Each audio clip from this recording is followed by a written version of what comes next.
All right, we just witnessed one of the most pathetic displays I think I've ever seen in my life. It was Jeff from King City. That's It what really it was. It was Jeff from King Behind City. the screen.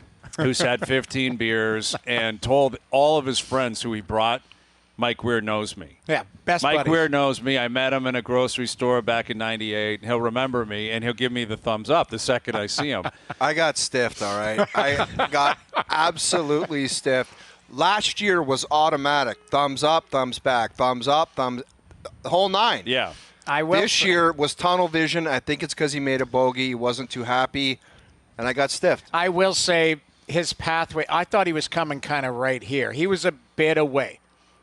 But the yelling was probably a little bit excessive. Well, that was a detail we haven't gotten to yet. Once you realized you were defeated, you yell Weirsy as if that's going to do anything for you. Dude, I got desperate. You tried. I got desperate, and I said Weirsy. I thought that would have got his attention, would have given acknowledgement, and a thumbs up would have followed. Right, but it didn't happen. Well, So everybody else that's was another one of those chanting bad bets. You've had Weirsy. some bad bets this week. Yeah, Brutal tough bets. week. Hang on a sec. I have to acknowledge the audience and everyone that was at the tournament today. If you saw Mac Hughes' caddy's jersey, he had an O'Neill jersey on. Mm-hmm. Here is the putt. There's Mac Hughes making the putt. There's a bit of a blemish on the jersey, okay? Because I pulled it out of the basement, and my name is spelt wrong on the jersey. But who made the jersey that is? Look at that. Watch. Turn around, though. Please turn around. I need to see that. Oh, we got to get better video than we that. need video of him turning around. Let's explain it here. The 14th hole here at Oakdale, it's the hockey hole. It's the rink hole, right? Yeah. The rink hole. So they have the boards, and a lot of these guys are throwing on Leaf jerseys, Canada jerseys, and you gave Mackenzie Hughes' caddy. Chase Walker, Max Caddy. Yeah. We talked earlier today, and he's like, if you got an O'Neill jersey kicking around. And I said, I got one. I showed up for an alumni event, and the person handed me the jersey, and I opened it, and I was like, whoa. How do you spell O'Neill wrong? O'Neill. This one is O'Nie. Right. Neil, N-I-E-L. Yes, of course. So that is a mix-up. I didn't mind parting because I'm never going to see that jersey again, so I didn't mind parting ways with it. So you just sent a guy out on national TV at our Canadian Open with a completely butchered Maple Leaf Complete jersey. jam. Did you want a Guelph Storm one? It's got to be a Leaf one. That's what creates a buzz. I'm creating buzzes out here. That's what I'm doing. Yeah, I agree with you that the Leaf jersey lands Jammed better. him up, though. But it's like a personalized jersey because it's not even spelled properly. I'm going to tell Jace, you got to go to a jersey shop and just flip the letters. No, you know what you do? Send Luca there. He'll take care Luke of it. will be back in 3 hours from now. Get on that cart and go down to Real Sports. That was a Pacific motor Mall. right down, Jay. What it was, that was a Pacific Mall jersey. Yeah, wasn't that it? was. That's exactly it. The alumni event. When do you get paid in quarters? Can you come out to this alumni event? Yeah, for Here. Pacific Mall. Yeah. Like, I'm telling you, that. Guys, I didn't say anything. Obviously, it's an honest mistake. Right, well, of yes, course. but I mean, What are you I gonna don't know. do? What are you He's out there. He's wearing it proud. He doesn't know that it's spelled wrong. Yeah. Because he's saying, Jeff O'Neill gave it to me. Right, I just got gifted a beautiful jersey that's authentic jersey. properly written Guys, out. once again, And what it's you not. guys don't understand is these are friends of mine, and Okay. it'll all be taken care of. Okay, it's all Obviously. good. It's all good. Obviously. All It'll be right, good. Mike Johnson coming up here in just a moment. We'll get MJ's take on Shane Doan coming aboard here with the Leafs. It sounds like he'll be the assistant GM up here with Brad Treliving, which is a big move for him. You know, again, if you're a fan, I don't know how this affects like the average fan. Was You that, by the way, does that mean there's an outgoing assistant GM? I don't think it's I don't think Brandon. it works that way with the Leafs. I think they could have 15 different AGMs, and it like because Pridham's still here, and Pridham's not going anywhere. I Pridham don't they think. value greatly. But even Brad Treliving in his opening presser said that he's developed a relationship with Pridham for the years that the league was running Arizona, because Brad Treliving was an AGM there. They had a lot of cap stuff going on. I think him and Brandon Pridham had a very good relationship even before Treliving got to Toronto. This is are we watching this right now? That's the video of Weirsy absolutely giving the Heisman to Jeff O'Neill as he walks up to 14T. Look at my cap just going through the screen. They're dying for him to say hi to me. You're so horny for a thumbs up. Like and that. I had to yell at the end. I was like, Weirzy, and he had nothing. Look at that. You really, you leaned into the Weirzy, too. Look at the body language on that. That is just a sad, sad scene. Wow. But, You're getting back to Donor. I think it's a good hire, but Brad Treliving, he's been given 4 AGMs. So he's going to probably at some point he's going to filter through people. At some point he might have to part with one of them. Yes. If it doesn't fit. Well, and also there's a trust factor in every front office that applies to Kyle Dubas as well. There's a reason he went in there and blew out people immediately because they were Ron Hextall's people. Right. What I think is different about the Leafs front office is Brendan Shanahan is still heavily involved in a lot of it. Right. In terms of Shanahan likely letting Treliving know this is someone that we can work with. This is someone that will be helpful. And it's on Treliving to decide, where that's going to go. Right. But I think that probably goes a long way. Where with Dubas going to Pitt, he's taken over. He is the Shanahan effectively. Exactly. Like he's starting from the top scratch, and starting from scratch. Yeah. Yeah. Joining us now on the Maple Toyota Hotline, here's our TSN hockey analyst Mike Johnson. I'm sure, Johnny, you know Shane Doan well. What do you make of him coming aboard as an AGM up here in Toronto? I tell you what, he's a good poker player because I've spoken to Shane relatively recently, like really recently, and he didn't tell me that he was coming for sure. Like World Championship recently?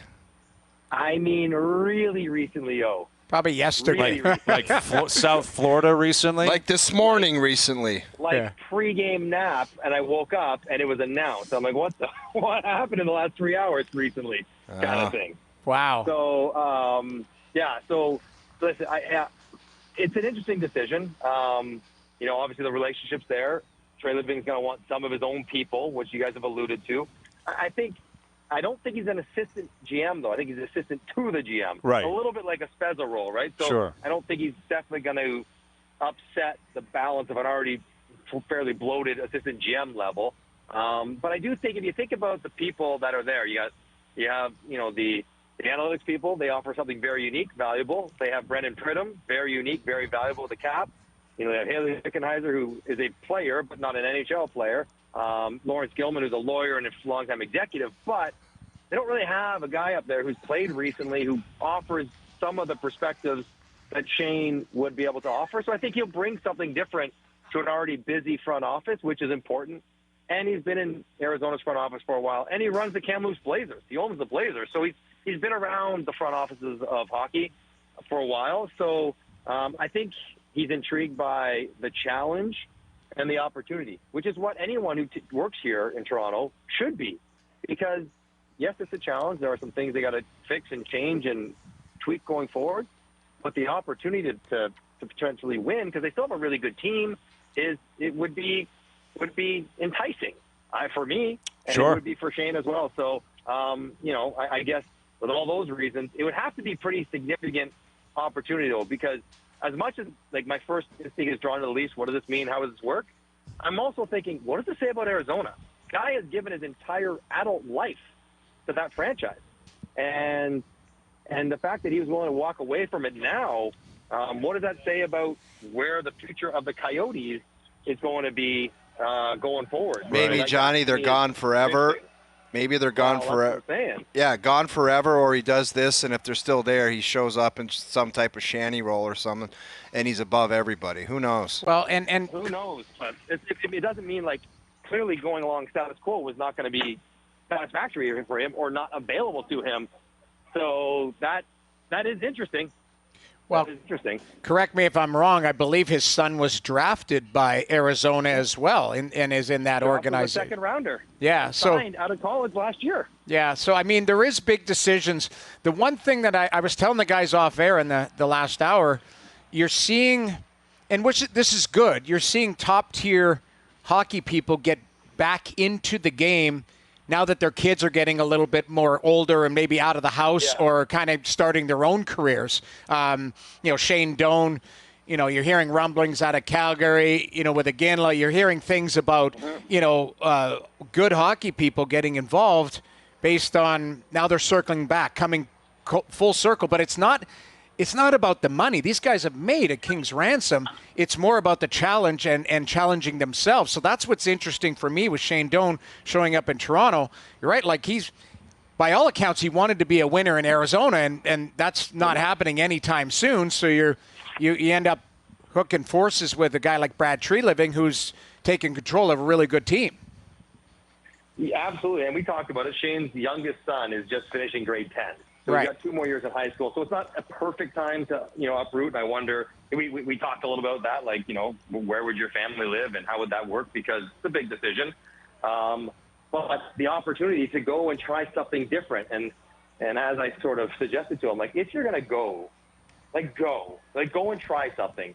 Don't sort of I'll be an advisor and I'll live in Arizona and I'll come up to Toronto or wherever he might go. A day or two a week or something. Like, be all in if you can make it work with your family and and have your kids work out at high school. So yeah, he wants to pursue this, and so we'll see. Well, I mean, it's fascinating. I'm pumped personally because Donor is a good buddy of mine, so I'm happy to have him in the city again, and we can catch up and reconnect that way. But I think it's the first step in Treliving just saying, okay, we have a talented big group here, but they're not my group. They're not my people. Shane's kind of his first personal hire, and that he'll be able to kind of be a trusted advisor as they kind of move forward, sorting out what they have to do this summer. And as I talked to Donor, I'm like, if you're going to do this, like, you got to do it now, my man. Like, whatever you're going to be involved in, if anything, it's the next 3 weeks. Like, this is it for Toronto. Like, this is when you got to go and figure out which direction your organization is going in. So if you want to be part of those conversations, you got to make a decision soon. Apparently, he made it very soon because it was like 2 hours later. It was posted. Yeah. Do you send Shane Doan into the negotiations with Auston Matthews? Yeah, you put him and Matthew Nyes, all the Arizona connection. Yeah. I don't think that matters. I mean, I read online like, oh, that's what you got to do. You got to hire, Austin's inspiration player. I think that's a bit of a stretch, but having Shane there, someone that Austin has a relationship with, because if you think, like, Austin doesn't know Brad Treliving at all. So the idea that he wants to trust what someone's going to say to him, believe in what the message is going to be, and that it'll be executed, you're going to want to believe the general manager. But maybe if it comes from Shane, someone you have a history with, maybe there is a little bit easier communication and instinctive trust created with Doan over even the general manager. Johnny, what do you think Auston Matthews, assuming he signs with the Leafs, his next contract would look like? Like, what is your vision or prediction or assumption that it would look like? There's someone on this panel that will be furious if it's not 8 years because he's tired of everyone around the league saying, I'm all in, I'm committing. A bunch of players have done it. And he wants 8 years. And the man's name is Bryan Hayes. Yeah, just like It's you might not as me, well Johnny. just point it It's out. not me, Johnny. Yeah. So what is your assumption or prediction of what's going to happen? So my prediction would be 3 years, $40 million, zero, so 13.34 a year, just to be cute.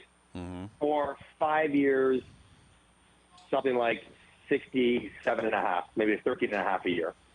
I don't think he's going to go 8. I think, like we saw with Gavrikov, I think the idea of this cap really bumping up by like $10 million, players will be hesitant, and it will be a tough negotiation to say, well, percentage of the cap wise, I deserve 15%. Well, when it's $100 million in 7 years, that's $15 million. I got to get closer to that. Doesn't mean it's a harder negotiation than just being there in 3 or 4 years when it's $95 million, saying, you know what, paying me $15 million doesn't seem so outrageous at this point. Maybe we'll get to that easier. So I think like a 3 or a 5 in the $13 to $14 million range. And then after that, he will evaluate what the organization's like, have they won, where his life is, does he have some sort of family preferences about where he may want to go, and he'll aim to hit his 8-year contract when he is whatever that would make him. That would make him 28 or 30. Then you get your $120 million contract, and you walk away being the first $200 million player in the NHL. That's how I think it goes. So why him though? Why didn't McKinnon do that? Why didn't Pasternak do that? Why didn't Tkachuk do that? Why is it just Austin that would do that? No, Matthew did do that. No, he didn't. He just signed 8 years. He just signed 8 years in Florida. Yeah, but why did he get the 8-year deal? Because he signed the bridge deal that walked him into UFA. Yeah. Right? So he's in his mid-20s. Right, but it's still just timing. Like he did hedge once to give himself more leverage for a bigger contract. Austin's going to hedge twice. Okay. I mean, it's the exactly. same premise. Yeah, no, it's not though. Like Tkachuk didn't hedge twice. He hedged once. No, he didn't, because he found the spot he wanted to go to, and Right. And quite frankly, Matthew Tkachuk's not as good as Auston Matthews. The money's not there for him. It won't be there, and he's coming off a 110-point year. He was never going to get, well, maybe now, but he was unlikely to ever be in a better position to get more money than he was last summer. Sure. Austin will likely be in a position to get more money 3 years from now. So, no, the reason why Nathan McKinnon did it, because he just won a cup there. That's why he did it. You know what I mean? Pasta, I think because there's some things in his life that made him maybe really want to be in Boston and choose to stay there. Right. You know, listen, he's free to do what he wants. Obviously. Gavrikov just did it. Well, Gavrikov is not the equivalent of Auston Matthews. Well, neither was Matthew Tkachuk. Well, he's not far off. He's up for the Heart. Yeah. Like, how far off is he? He's, what is he, a top 12 player in the league? He's not. Like, let's not pretend like Tkachuk's a terrible player, Johnny. Come on. No one's suggesting that. I'm just saying the idea of players going shorter. Pierre-Luc Dubois, he won't sign it. You know what I mean? Guys. I'll bet you if he goes to Montreal, he signs for 8. Well, I'll bet you if Dubois is in Montreal, I'll bet you he signs 8. He won't be. He goes as a free agent because he'll only be able to sign for 7. But you understand what I'm saying. I wanted. It just boggles my mind how it's just this guy here, and no one can give me the explanation. No, listen. No one else because he wants flexibility. Why do you hate on that? Why does he have to give undying loyalty, commitment, and time? Because that's the nature of a hard salary cap. Everyone else doesn't. That doesn't make it that he has to. Sure. You have to show me and let me know why I should keep coming back here. Why does it have to be I give you everything and you do organization? He gives them everything. Work for me. They don't do anything for him, Johnny. They don't treat him like a king. They didn't just give him $11.6 million. They're not going to make him the highest paid player in NHL history. That seems like a lot that the Leafs are doing. Am I wrong here? Listen, I told you he's gone to the mailbox every July 1st and picked up $11 million. Absolutely. Yeah. Well, there's a little thing called trying to win, right? So there's also that. Okay. Right. Now, them winning and losing is also on Auston Matthews. I'm not absolving him, and he's more responsible for this than anyone. But they just fired the GM. He has to believe that for the next 8 years of his life, they're going to be able to be the kind of team he wants to play for. Well, if you can build in flexibility, like I know they don't do it in hockey often. Stars don't do it. They're conservative by nature. They sort of sign where they were drafted. And they try to play their whole careers there, and that's how it's always been. But I don't know if that doesn't make it his fault that he wants to go a different way. And I look to basketball, and you may hate the fact that basketball doesn't. But the fact that basketball players built in flexibility to go to different places for different situations for lots of money all the time, they have the leverage and the power to do so. I don't mind him exercising the leverage he has. You hate it as a Leaf fan. You want him just to commit the rest of his life there. I don't mind him saying, yeah, I'll keep committing there as long as we're good. And if we're not, then, I'll want to explore different things. I don't have a problem with that. Yes, and I understand what you're saying, Johnny, but I don't get the impression, like even everything you just laid out, is about flexibility. It's about the money. Like you just said, the way you just laid it out is he wants to make $200 million plus. He wants to hit the 8-year banger again. At the right time of his age. That's not winning and losing. That has nothing to do with the Leafs, the GM, who he plays with, winning or losing. I think, Johnny, what he's trying to financial. say is he's never really heard the narrative. I want to be. All I want to do is be a Leaf. I just love being a Leaf, and I'm gonna and this is what I want to do, and that's it. And again, he hasn't spoken publicly. To be fair to him, what did he say at the end of the year? He said, "Absolutely, I love it here. I want to come back. I'd like to work this contract out as soon as possible." What more do you want him to say? Do you have to put an ad up? He said it out of his mouth. Yes, I understand that. Proof's in the pudding because he has to sign to back up those very words. But there are 3. We talked about this. There's like 3 parts to where a player ends up signing. Right? Is the team any good? How much money am I going to make? Do I want to play and live there? Mm-hmm. Right. So the team's good right now. The money's good right now. He likes living there right now. If any of those things change. Then you demand a trade and they flip you. But then who cares? Why would you don't have to worry about them flipping you somewhere you want to go. You keep control of your life. Well, you do. Yes. Why? What? There's nothing wrong with that. Well, then sign a 1-year deal. Well, I mean, I don't want him on a 1-year deal. Listen, at least don't want him on a 1-year deal. Of course not. I think personally, just jumping in here, I think he's going to get a 4-year deal at just under $14 million. That's my guess. Like, Sure. and I've got no skin in the game, but that gives you 4 years. You figure out if this group, not this group, he'll either win or not here, and that's it. Like that, I don't see him as a 33-year-old here. The Ovi situation, he's 13 years in. They've got to do it now. John Tavares is 33 in September, and $11 million a year for the next 2 years. Would you be happy with the 4 years? Listen, I want him to be a Maple Leaf. Principle. That's what he's saying. It's not about me not understanding the logic or even being against that. Right. It's that he appears to be the only guy that's going to do it, and right. it happens to be the Maple Leafs. You're right. That's my whole point, and I It totally chaps your ass. Why would it not? Why wouldn't it if you're Brendan Shanahan? Yeah. And you're like, wait a minute, man. This McKinnon just gave them 8 at 12-7. He went $100,000 over McDavid. I think it was 12-6. Yeah, it's Do you think 12-6. that's a coincidence? Of course it's not. Right. He goes, I'll push the bar up $100,000, but I'm not jamming anyone up. I want Ranton in here. I want McCarr here. I want to win again. But with the Leafs, it's I need flexibility. I want to make $200 million. I want to do this, and it's like, come on, man. Right. Matthews. Yes, they haven't won. In but fairness, that was Johnny. Those were Johnny's words. No, I understand that. Those were Johnny's words. Those aren't and Auston Matthews' words. Yeah, exactly. That's not his words. And that Those has are to be my clarified that Matt, there's been nothing on the record about anything Right. from We're just Matthews, having a debate and we'll about see it. where it goes. But also, we need to clarify something here because it's kind of reminding me of the Aaron Rodgers situation at the end in Green Bay, where everyone was like, "Man, look what they're jamming him up." Blah blah blah.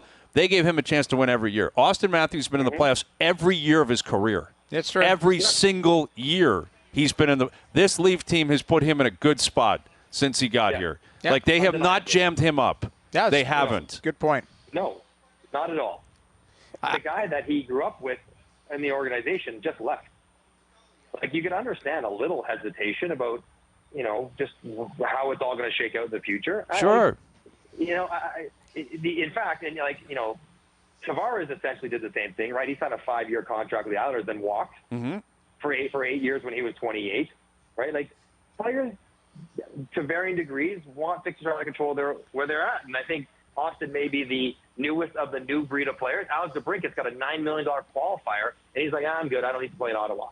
Now, he got traded there, but, players are making big financial decisions, and Ottawa's not Toronto, and DeBrincat's not Auston Matthews. I'm just saying, I think as this goes along, now Auston may be at the forefront of it, and that may piss you off. It's like, why us? Like, why do we have to be the best case for this with the best player we have?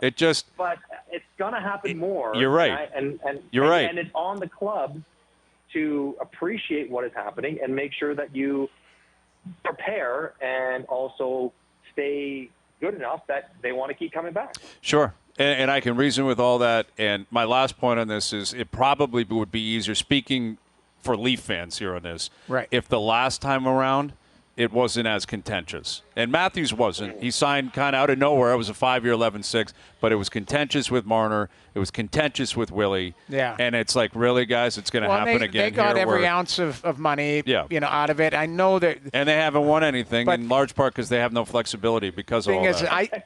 I see what you're saying. It's frustrating because you're looking around the league. And McKinnon won a cup, but what his does hand that? Up and, wouldn't that mean even more? He'd be like, all right, guys, now I gave you my cup. Now I want my flexibility and my money. Yeah. Now I want But some guys are just – everyone seems to be wired a little bit different. And, sure. And Johnny, you laid it out. Like Pasternak likes Boston.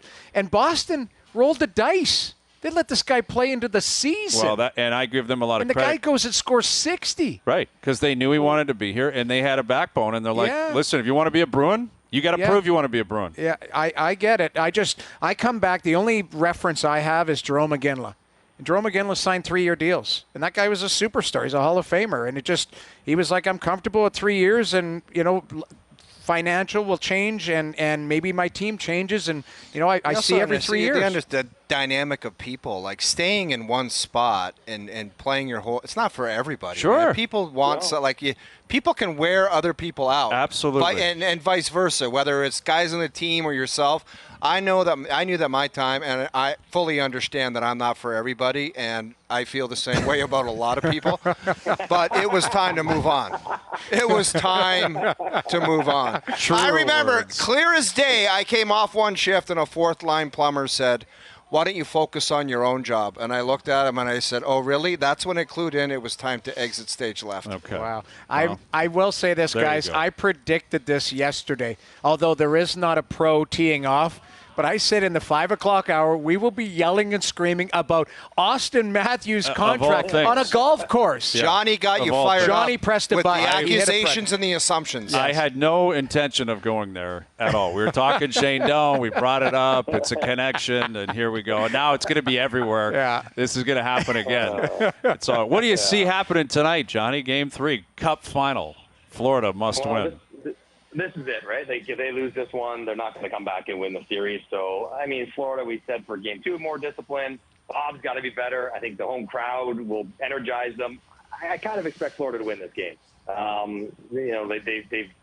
They've not been as bad as the scores would indicate. So maybe if they play with the lead, clean up the penalties again, Bob gets back to something like he was before, then they should be okay. I mean, they're a good team. They're better than they've shown on the scoreboard. So I would expect it to be a Florida win, a more competitive game, better discipline, and we'll see. But Vegas seems, when you're around them, there's a real maturity, like almost like a scary business-like, we've done nothing, we're not excited, we don't care, let's just go play again. Like there's a real maturity to how they're approaching the game. So I think it's on Florida to be better because I don't think Vegas is going to have a stinker. Yeah, it feels that way. Yeah. Feel like maybe Aiden Hill has a night where it just doesn't go his way. Like I guess that's possible, but feels like Vegas learned that against Dallas, right? Like it was Cassidy jumped on them and they responded. They were Then, unbelievable. That Game 6 was clinic.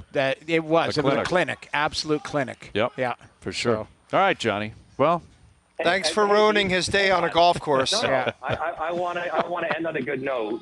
Like, what is the like last year? Weren't you wearing the 1-under hats, 1-under through 9 hats? What happened yesterday? And now it's 10 over after 9. it was choppy. It was really awful. Tough rough? The rough was bad. The swing was terrible. There was too many people recording, and it was a bad scene. I'm blaming everyone else, but it was me. When you're big time and people want to see your swing, you set a very high bar. People coming out to see scratch golf for Hazy B, and you chunk up a 46.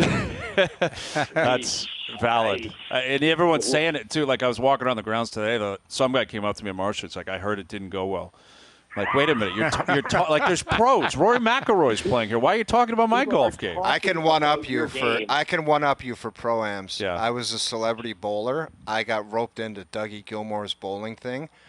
I wheeled down. My stubby fingers got caught in the bowling ball, and I go airborne following the ball with it. And I'm on my back in the middle of the alley. And these people are like, "You're an athlete? You're an athlete?" And I'm lying on my back in the bowling alley. Just Barty. So you're not that bad. Thank you, pal. That made me feel better. There you go. All right, Johnny. Enjoy it down there, buddy. Have a great weekend. We'll do it again soon. Have a great weekend. There he is. Mike Johnson, our TSN hockey analyst, joining us here on the Maple Toyota Hotline. Build your next dream Toyota at Maple Toyota. Check out Maple Toyota's pre-owned inventory arriving daily. It's time to Toyota. Visit mapletoyota.com. Love it. That's it. I'm done. I'm not talking about it anymore. It was a good chat. I don't want to talk about. I tried to jump in, and O gives me the. I had a whole guy. I can't call him back. I go, don't even think about it. This guy, these two are so horny right now for Matthews talk. I gotta let them go. This was Crosby. This was Crosby Kessel and me and Ray yelling at each other. But it wasn't, because it wasn't it's yelling. Not actually yelling. No, like it was just talking and debating. It was great, though. Like everything Johnny says is 100% reasonable and understandable. I know. But I don't think everything I'm saying is unreasonable. There was a guy hitting a 7-iron behind us, and you were like, Pasternak didn't do it, and this guy didn't do it, and that guy didn't do it. Yeah. Oh my. They're out there right now, dude. You just did that again. There's some guy trying to tee off right now. We better hit a break. Overdrive continues. TSN 1050 and on TSN 2. All right, Overdrive continues. Brought to you by FanDuel, bringing you everything from the opening line to the final score. They're up on TSN2. Mac Hughes was rolling through the rink hole, and O had gifted his caddy. Guys, come on. A Jeff O'Neill Maple Leaf jersey. The problem is, It's spelled wrong. it's not spelled properly. And, like, I see your name every single day. Like, it's on the lineup. Every single day of my life, I see your name 25 times. I get it. I see your name, your face, and hear your voice. Yes, yeah, I but understand I that. wouldn't have noticed that. I actually wouldn't have picked 3 hours. I noticed it immediately. It is so obvious that, like, the N-I-E-L, it just looks so cheap. It looks cheap and fake, and it looks fraudulent, and it looks like a horrible gift to give somebody. That's just the facts. I'm not trying to be rude. I'm not trying to be rude here. You know what? That's what someone says when they say something rude. That's just the facts. Yeah, I'm not No trying disrespect. No disrespect. No disrespect. But I'll I'm gonna tell you what. disrespect That's the you. horrible. caddy put that jersey on, and he's going to keep it, and he better put it on the next 2 days, Yes, too. The I next love it. 3 days. Well, Mac Hughes threw a dart and birdied 14. Yeah. with That's all the you need. jersey on. Absolutely. So, it was great seeing Mac Hughes. Weirsy, I think there was a borderline acknowledgement, Mike Weir, when he came through. No, there A was little nothing. bit, a borderline acknowledgement. And we just saw Michael Block come through, the Yeah. block party. Got some love. Yeah, he was got that when some he love. was screaming Pasternak? Can you That- imagine if Block was in his backswing and Right. he's like, Pasternak did it? That's, Dude, I'll be honest. I thought everyone was gone through. I didn't know there was guys out there. there's still there's not a ton of people out there, but I think that's one of the last groups. As I said in the group text today, this is their workplace, not ours. That well, we are working technically. we are technically working, but I understand what you're saying. And it's awesome to be here, the RBC Canadian Open, up at Oakdale. And, like, this is where there's a lot of work that goes into it, and then it pays off like this because there's so many people out here. Everyone's in a good spirit. Like, everyone I came across today was just in an awesome mood. Yeah. People are cruising around because you probably love golf. You love a big event. We're not that far removed from COVID and, living our lives inside. And this is just it's an awesome scene up here. It's a good at Oakdale. setup, It's too. great. That's what it is. It's great It's a good scene. setup. That's It's all you can ask for. A good setup. all you can ask for, Yeah. and seeing some good golf. Although, what is it? The front nine is easier than Front the back? nine is tough. Tougher, Front nine sorry. is tougher. I think it's going to be more difficult to score than on the back, but it's easier said than done. You Everyone got to will look at it explain to differently. me because I was in my pocket in the cart on 18. Is 18 a shortish par 5 where it's like it's not a driver, but Yes. then you got like what? Yeah. It is a par 5 though. It is a par 5. That's right. When you came out and played, you had stopped playing at that point. So I was playing by myself at that point. And No, I didn't stop playing. The golf course dictated that I had no golf balls left. okay, so yes, Rip a 300-yard drive 1 yard off the fairway. Sorry, out of the hole. 300-yard cut. 1 yard gone. Yeah, and off the face, you're like, that's gone. We're never going to find that again. I was talking to Nick Taylor earlier, my boy Nick Taylor. A little stop and chat. Yeah, it was your nothing. buddies. We had some security around. It was nothing major. When was this? Today? A little bit earlier this afternoon. Recognized you? Just a little Yeah. stop and chat with Nick. Yeah. And I asked him what he was hitting, what most guys were hitting. He said probably like 4-iron, and then you're looking at like 230 up.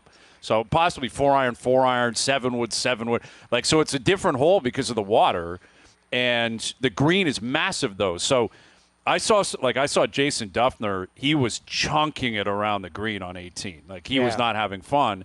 But it's an eagle hole.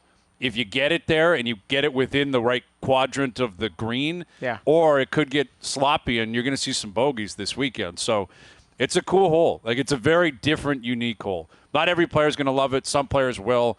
But if you hit the fairway and you get up, you got a real chance at scoring on 18. So, and it's a really cool kind of vibe. Like, it's way up the hill. It's a beautiful looking hole. So, we'll see. Yeah, it's It's going to be fun. It's going to be. I mean, today's been great. I think tomorrow. I don't know what the forecast is because I don't know if the I haven't rain been checking. I never saw rain on any forecast. All of a sudden, there was a little bit. A little I don't bit of think it drizzle, was but nothing much, crazy. But we could use it here. I mean, listen, I love the sun. I love the heat, especially after the winters we have. I don't think we've had a drop of rain for a month. well, Yeah. that might help with the air quality. That's too, a big right? part of the air quality. And Yeah. the Jays are going. I haven't seen if the dome's going to be open or probably going to be closed because they're expecting some rain tonight. Yeah, close it up. Yeah, They but won. They won last night. coming off when a they big closed. win last night. You got Barrios on the mound tonight. Ross Atkins was speaking with the media today. on Manoah, he said they're going to go at least a few times through the rotation before. He is not even coming close to returning here. You can't until I think mid to late July at the earliest. 100%, but that's the right thing to say. You don't go like, oh yeah, it's going to be a month or two. Like all of a sudden, if Manoah's going to be listening or paying attention to some of the media coming out of here, especially in management. If he says, yeah, there's no chance he's coming back for 2 months or month, like you say, a couple times through the rotation, let's see how it unfolds. Right. He's going to get some work in. That's the right thing to say. And that goes both ways, too, right? You don't want to get his hopes up that he could be back in a week. Exactly. Like, you got to let him know. Pack your bags. You're heading down there, and you put in work. And don't even think about it until we call you. Unless you you're not calling us asking to come back up. We'll let you know. So in hockey, you get sent to the minors for 2 weeks on a conditioning stint. You got to sign that, especially if you're on a one-way contract. He was a kid that went down for one game. But a lot of times when you get sent to the minors, there's no return date. It's like, hey, you're going down. Figure your life out and we'll maybe think about it. You got to work on some things, and we hopefully will see you soon. That's basically what they probably are saying behind the scenes, but they've got a lot of skin invested in him. Yeah, like of course. He projects. You talk about a 1-year plan, a 3, a 5-year plan. Manoah checks every single box. Right. Like he's a guy you're hoping to build a staff around for a decade. Right. So obviously that was a big part of the plan, but they've been very lucky, very fortunate, and it was good work by the front office, clearly. They signed Gosman, signed Bassett. Barrios, we know the roller coaster he's been on, but he's been a lot better. Kikuchi, the same thing. Yeah. They're veteran arms, and they've been healthy. And they can handle the wear and tear of going out there every fifth day. Like, that's a big science in sports, too, man. It's a big part of trying to project is who is actually going to be available for me. Like, when you start spending money. DeGrom deal. DeGrom's a great example. It was almost like you knew it was coming. And the Rangers, they couldn't help themselves. And I understand why they fell into the trap, because you talk about someone being enticing. He's the most talented arm. One of the most talented arms we've ever seen in Major League Baseball. And that's the difference between the known and the unknown. The Mets were like, we've seen that. We know it's coming. And the Rangers were like, we haven't seen that. We know about it, but we don't know enough. Right. And we're going to take the chance. Yep. That's what they got. You see behind the curtain, like their sports science people would know and be like, that body's going to fall apart at some point. We've seen it over the years here. Yeah. Like it happens. It's unfortunate, but you're right. Part of being a good athlete is being available. The best ability is availability, and being, a lot of times GMs, you get lucky because someone, there's an element of luck trying to project what's going to happen, clearly. I mean, you need things to go your way. But I'd love to be a fly on the wall in some front offices in the NHL, NFL, like specifically the more physical sports, and you're looking at a guy and you're just thinking, I don't know, man. I love him, but I just don't know if he's going to play. Like, I just don't know if he's going to stay healthy. Joffrey Lupul.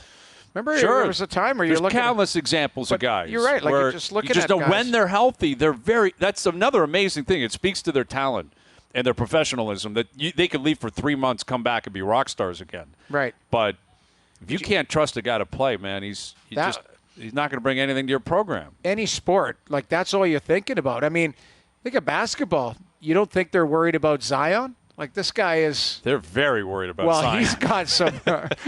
They're worried about Zion for a lot of on and off the reasons court right now. Yes, I get it. He's busy boy. Zion may have put himself in a tough precarious position. Yes. That's probably... I don't know if I should have brought that one up. I wasn't expecting a Zion Williamson reference today. That was...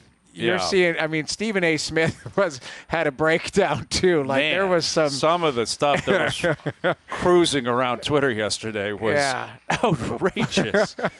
But I didn't mean to bring that up. It was more about a player who you're like, that person's a rock star. Yes. When they play, but they don't play enough. Exactly. And Zion, street clothes is another example. Yes. Right. There are a lot of Zion's a perfect example. Or it's still about hype. Like, when he has played professionally in the NBA, he has been outstanding. But he just got a max deal because New Orleans couldn't look away. They had to keep rolling the dice because they are just hoping it comes up in a position where this guy can get things done. Yeah. And he does some stuff on his off days, doesn't he? Yeah, he maybe doesn't play much, but he stays active, Zion. Allegedly. Allegedly. You got to give him the benefit of the doubt. Allegedly. Yeah. These guys want a little Zion Williamson talk before they tee off? Want some details there? Screaming about Zion. Who we got out there? Anyway. Well, that's good. At least we're not screaming. No, it's all good. It's all good. All right, Justin Williams coming up in about 20 minutes. Our buddy Steve Sands around the table as well. We're live at the RBC Canadian Open. Overdrive continues. TSN 1050 and on TSN 2. All right. You laughing at there's a lot of funny people online, and people are sending stuff, and we're trying to be professional here, so it's all good, right? We're here at the RBC Canadian Open up at Oakdale, and it's been a great day. Corey Connors 5 under today, right? Looking good, dude. That's good playing, man. Wheeling around this course. Didn't Bobby say he hit every fairway? Wasn't in the rough? Yeah, hitting every fairway is absurd, insane. 14 for actually, I think it's 15 for 15 because I think there's only 3 par 3s. Which, again, that's wild. Rare, right? That's very rare. Incredibly rare. Like, tee to green, he has to have the best statistics in the tournament today, right? Like strokes above and all that kind of stuff, all those analytics. It's got to be Corey Connors, and as a result, he shoots 5 under. So we love seeing that. We love seeing the Canadians doing well. Yeah. And it's going to be a great week up here. And, tonight we got Game 3 of the Cup Final, and we're going to have Justin Williams join us in about 20 minutes. And there's a lot of kind of resetting in the NHL, right? You got 2 teams left. We could be, by Monday's show, like go time on off-season. On the off-season. Yeah. Like if there's a sweep here, this is going to happen quickly. It will. And teams are already, we saw the trade yesterday, Philadelphia, the 3-way trade, right, with Provorov. Like teams are going to be all in here because it's the combine, it's the NHL draft, and then it's free agency, and then it's basically the offseason, and we're resetting right away. I was teasing a Leaf fan yesterday. I'm like, you got 4 or 5 more days before your Cup favorites again. So that will likely happen. I guarantee you, FanDuel will have them Cup favorites. No, what they do Tuesday. is they're sneaky. It's always second. Yeah, they're always in the top 5 for sure. So Vegas, if Vegas wins the Cup, it'll be Vegas 1, and then Colorado 2, maybe. Boston will probably be up there again.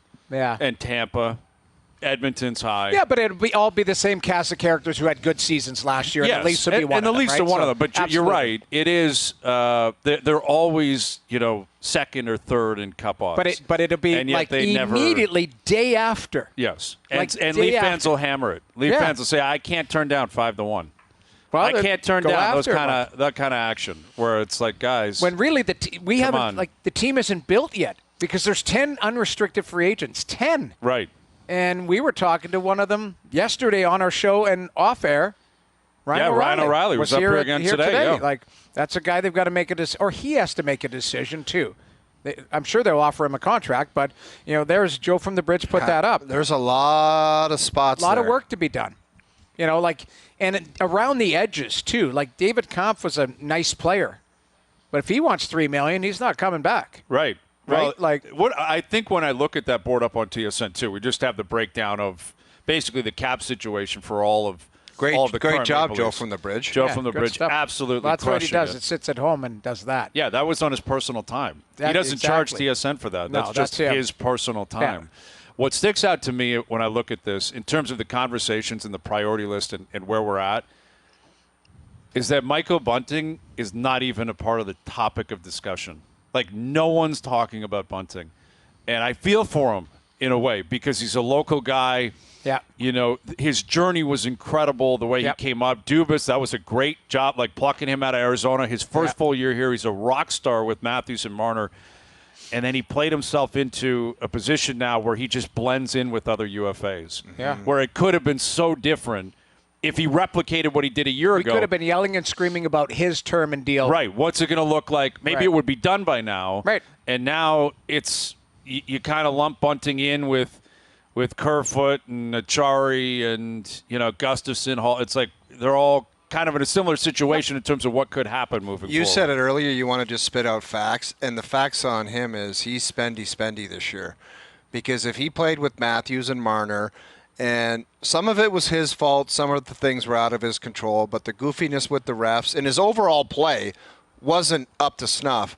But if he ripped home 35 playing with those two guys and had 65 or 70 points, oh yeah, he's got the hammer, and he either gets it from the Leafs or some other team would pay him $5 or $6 million a year. You know who I'd pay? Like right now, watching the finals, that Barbashev's going to get paid. Yeah, and that kid can play, and I would be handing it over to him. That's what I'm saying. Like that guy. Now again, he's going to get overpaid, and they might ask him to do more than what he's capable of.